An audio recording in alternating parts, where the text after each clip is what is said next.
Hello aspirants, welcome to today's class of Shomish. আজকে একটা Tripura current অ্যাফেয়ার্সের একটা সেশন নিয়ে হাজির হলাম, যেটাকে একটু ডিটেলসে কথা বলবো যাতে করে আপনাদের কিছু এই রিলেটেড জিকে বা সব কিছু ক্লিয়ার থাকে। এটা বিভিন্ন পরীক্ষার জন্য কাজে আসবে, তাই এটাকে একটু ডিটেলসে আমরা নিয়ে আসলাম। যদিও ত্রিপুরা কারেন্ট অ্যাফেয়ার্সে এইটার পার্ট অবশ্যই কভার হবে, কিন্তু সেই লেভেলে কভার করাটা সেখানে পসিবল হবে না। সেজন্য এখন থেকেই এটার উপর একটা ভিডিও নিয়ে আসলাম, যাতে করে আপনাদের সমস্ত যত ধরনের ক্লারিফিকেশন লাগে সেগুলো এখান থেকেই পেয়ে যান এই একটা ছোট্ট ভিডিও থেকে। তাহলে ব্যাপারটা কি? ব্যাপারটা এই যে ফার্স্ট এবার শাটল সার্ভিস কোথা থেকে কোথা? আখাউড়া আইসিপি থেকে আমাদের যে ইন্টিগ্রেটেড চেকপোস্ট আছে সেখান থেকে এমবিবি এয়ারপোর্টের মধ্যে শুরু করা হয়েছে 17 তারিখে, এই মাসের 17 তারিখে, নভেম্বরের 17th।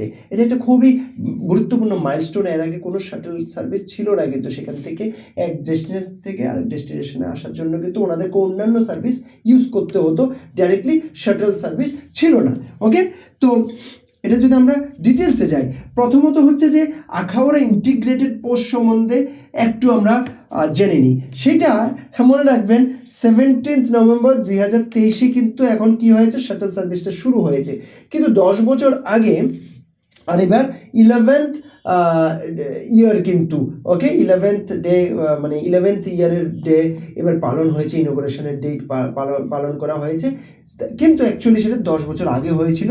সেটা হচ্ছে নভেম্বর 17, 2013-তে আমাদের যে ইন্টিগ্রেটেড চেকপোস্ট আইসিপি, এটা লঞ্চ করা হয়েছিল কোথায়? আমাদের আখাউড়াতে, ঠিক আছে।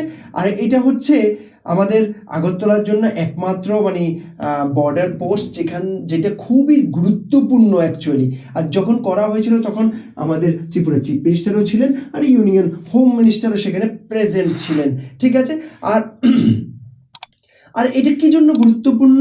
বিভিন্ন কারণে। এখান থেকে হাইয়েস্ট লোক বাংলাদেশ থেকে ইন্ডিয়ায় আসেন, ইন্ডিয়া থেকে বাংলাদেশে যান, হাইয়েস্ট পরিমাণে ম্যাটেরিয়ালস এখান থেকে এখানে যায়, ওখান থেকে এখানে যায়। তো এইটা তো একটা গুরুত্বপূর্ণ আছেই। সঙ্গে সেখানে কিছু অ্যাক্টিভিটি করা হয়, কিছু সেরিমনি করা হয়, যেটা দুই দেশের এদিকের বিডিআর অ্যান্ড বিএসএফ মিলে কিছু ডিসেন্ট অফ ফ্ল্যাগসের একটা সেরিমনি করা হয়। আর সেই জন্য এটা একটু কিছুটা অ্যাট্রাকটিভ ট্যুরিস্ট ডেস্টিনেশন হয়ে আছে। যারাই বাইরের থেকে আসেন ওনারা কিন্তু ওইখানে গিয়ে সেটাকে এনজয় করেন, ঠিক আছে। তো এই জন্য বড় ইম্পর্টেন্ট। আর এটা হচ্ছে একমাত্র আইসিপি যেটা একটা স্টেট ক্যাপিটালে আছে আর পুরো মিউনিসিপ্যাল এরিয়াতে আছে, ঠিক আছে। এর আগে কিন্তু এছাড়া কিন্তু আর কোনোটা নেই। আর যখন হয়েছিল তখন ইন্ডিয়ার সেকেন্ড কিন্তু ল্যান্ড পোর্ট ছিল এটা, ঠিক আছে। তো আর নর্থ ইস্টের প্রথম আইসিপি ছিল, ঠিক আছে, ওই টাইমে। তো এগুলো হচ্ছে কিছুটা জিকে রিলেটেড টু আমাদের আইসিপি, যেটা আখাউড়াতে। এবার যদি আমরা বীর বিক্রম আমাদের যে এয়ারপোর্ট, নতুন এয়ারপোর্টটা সম্বন্ধে বলি, তো সেটা হচ্ছে 2017 সালে এটাকে শুরু করা হয়েছিল, ঠিক আছে। আর এস্টিমেটেড কস্ট অফ কত? 500 crore, ঠিক আছে। আর এটা ত্রিপুরার জন্য অ্যাকচুয়ালি প্রচণ্ড ইম্পর্টেন্ট, কারণ এটা ইন্টারন্যাশনাল এয়ারপোর্ট হয়ে গেছে, যেটা থেকে আমাদের বিভিন্ন দিকে ইন্টারন্যাশনাল সার্ভিসেস শুরু হবে। এখন বলতে পারেন যে কই, এখনও তো প্রপারলি শুরু হয়নি। একদম ঠিক। আগরতলা যখন রেলওয়ে স্টেশন করা হয়েছিল তখনও প্রপারলি এত ট্রেন ছিল না, ধীরে ধীরে ধীরে ধীরে বেড়েছে। সেম টু সেম এটা তো তাই হবে, একদিনে তো আর সব কিছু হয়ে যাবে না, কিন্তু হবে।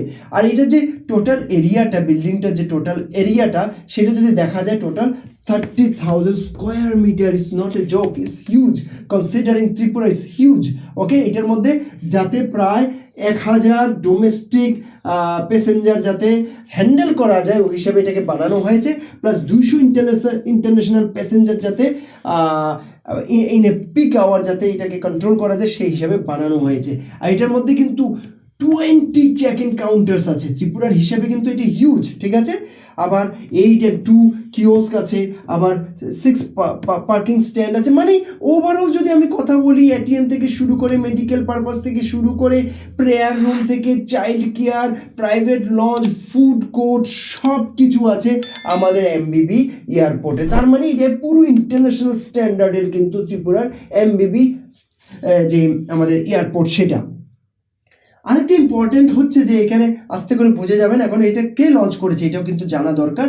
লঞ্চ করেছেন আমাদের আগরতলা মিউনিসিপ্যাল কর্পোরেশনের মানে এএমসির যিনি মেয়র মিস্টার দীপক মজুমদার, উনি কিন্তু এটাকে লঞ্চ করেছেন, ঠিক আছে? তো এটাও কিন্তু জেনে রাখা দরকার। আরেকটা এখানে আমরা যদি শাটল সার্ভিস সম্বন্ধে আরেকটু কথা বলি, তো এটা কিন্তু 11th ফাউন্ডেশন ডেতে লঞ্চ করা হয়েছে, যেটা আমি একটু আগে বলেছিলাম। আমি ইনঅগ্রেশন ডে বলেছিলাম, foundation day I can say, yes.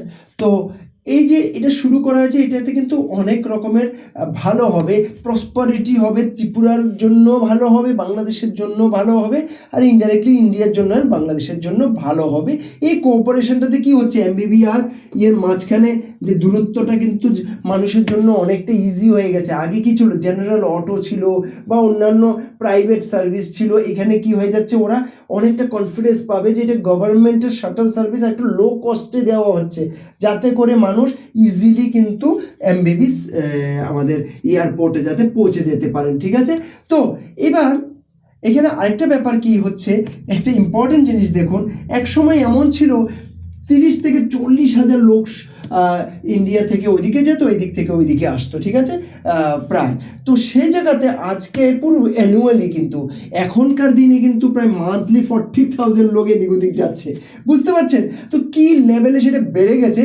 আর এর মধ্যে আচ্ছা খাসা প্রায় অ্যাপ্রক্সিমেটলি 50% লোক কিন্তু কোথায় যাচ্ছে, এমবিবি এয়ারপোর্ট যাচ্ছে। কেন যাচ্ছে, এটার রিজন হচ্ছে যে এটা থ্রুতে বিভিন্ন জায়গাতে ওনারা চিকিৎসার জন্য যাচ্ছেন। খাস করে বাংলাদেশের এই সাইডের যে লোকগুলো আছে, ওনারা যে বিভিন্ন জায়গায় চিকিৎসার জন্য যাবেন, উনি কলকাতা হয়ে না গিয়ে এদিকে এসে এখান থেকে ডাইরেক্ট মেরে দেন। তো এটাতে ওনাদের বেনিফিট হয়ে যায়। আবার বেনিফিট অন্যদিকেও আছে, আপনি যদি অন্যভাবে চিন্তা করেন, নর্থ ইস্টের জন্য কিন্তু আমাদের যে বিমানের ফেয়ারটা সেটা একটু কম হয়, সেই হিসেবেও কিন্তু ওরা ওই লাভটা উঠিয়ে নেন। এবার ইন্ডিয়ার বিভিন্ন প্রান্তে কিন্তু চিকিৎসার জন্য বাংলাদেশ থেকে কিন্তু প্রচুর লোক চিকিৎসার জন্য আসেন। ট্যুরিস্ট হিসাবেও হিউজ পরিমাণে বাংলাদেশ থেকে কিন্তু ইন্ডিয়াতে আসাটা প্রচুর বেড়ে গেছে মেডিকেল অ্যান্ড ট্যুরিজম পারপাসে। তো সেই জিনিসগুলোতেও কিন্তু ইন্ডিয়ার জন্য হেল্প হয়ে যাচ্ছে। অনেক লোক ইভেন ত্রিপুরাতে চিকিৎসার জন্য আসছেন, একটু ছোট লেভেলের হলে, ছোট লেভেল নয় শুধু, ঠিক বড় লেভেলের জন্য আসছেন এই প্রান্তের লোকগুলো, যারা ঢাকাতে না গিয়ে বা ওইদিকে না গিয়ে বা কলকাতার সাইড না গিয়ে এইদিকে চলে আসছেন, এখান থেকে চিকিৎসা নিয়ে ওনারা চলে যাচ্ছেন। তো এই ব্যাপারটাতে ওভারঅল দেখতে গেলে মানুষের ট্রান্সপোর্টেশনটা মানে মানুষ আরও বেশি উদ্বুদ্ধ হবে, এতে ইন্ডিয়ারই লাভ, ঠিক আছে, ইন্ডিয়ারই লাভ। আর ইন্ডিয়ার লাভ বললে হবে না, এতে বাংলাদেশেরও প্রচুর লাভ, যে ওনারা যে পারপাসে আসছেন ওনারা অনেক অনেক সুবিধা পেয়ে যাবেন ইজিলি, মানে গন্তব্যস্থলে পৌঁছানোর জন্য ওনাদের টেনশনও থাকবে না। অনেক সময় অনেক লোকের এক দেশ থেকে আরেক দেশে গেলে একটা টেনশন থাকে যে আরে ওখানে না বেশি টাকা নিয়ে নেয় বা এইসব, এই জিনিসগুলো কিন্তু বিলকুল চলে যাবে। আরেকটা ব্যাপার হচ্ছে যে এই যে আমাদের আইসিপি আছে, সেখানে কিন্তু ধীরে ধীরে আরও অন্যান্য সার্ভিস শুরু করা হবে, এন্টারটেইনমেন্ট ফ্যাসিলিটি শুরু করা হবে, বিভিন্ন ধরনের রেস্টুরেন্ট টাইপের, ঠিক আছে, ক্যাফেটেরিয়া শুরু করা হবে, বিউটিফিকেশনেরও অনেক কাজ আরও অনেক বেশি করা হবে, ঠিক আছে। আর এই ল্যান্ড পোর্টটা কিন্তু বিভিন্নভাবে আমাদের জন্য ইম্পর্টেন্ট। আর যেহেতু ত্রিপুরার চারিদিকে বাংলাদেশ আছে, তো সেজন্য বাংলাদেশের জন্য আমরা যতটুকু ইম্পর্টেন্ট, আমাদের জন্য বাংলাদেশও প্রচণ্ড পরিমাণে ইম্পর্টেন্ট।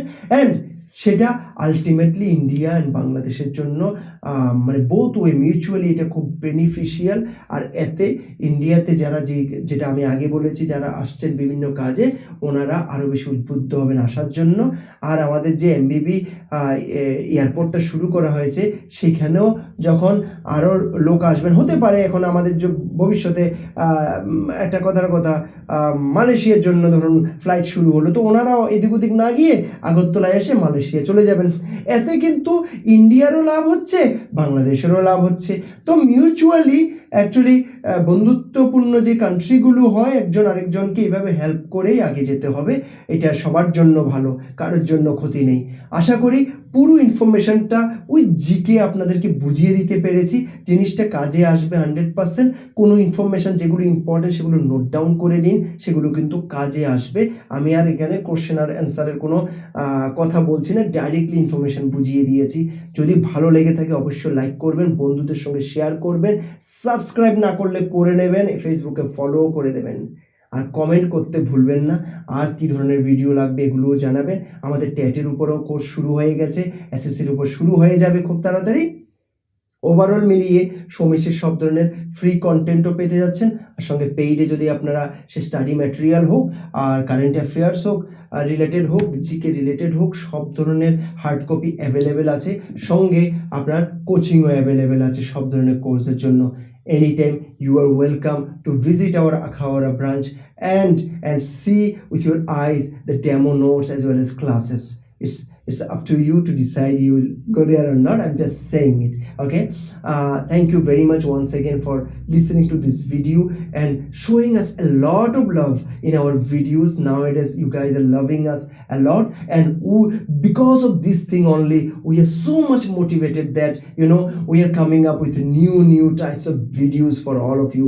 আর এই ধরনের দিতে থাকবেন মোটিভেশন, যাতে করে আমরা আরো বেশি করে আপনাদের জন্য লুটিয়ে করতে পারি।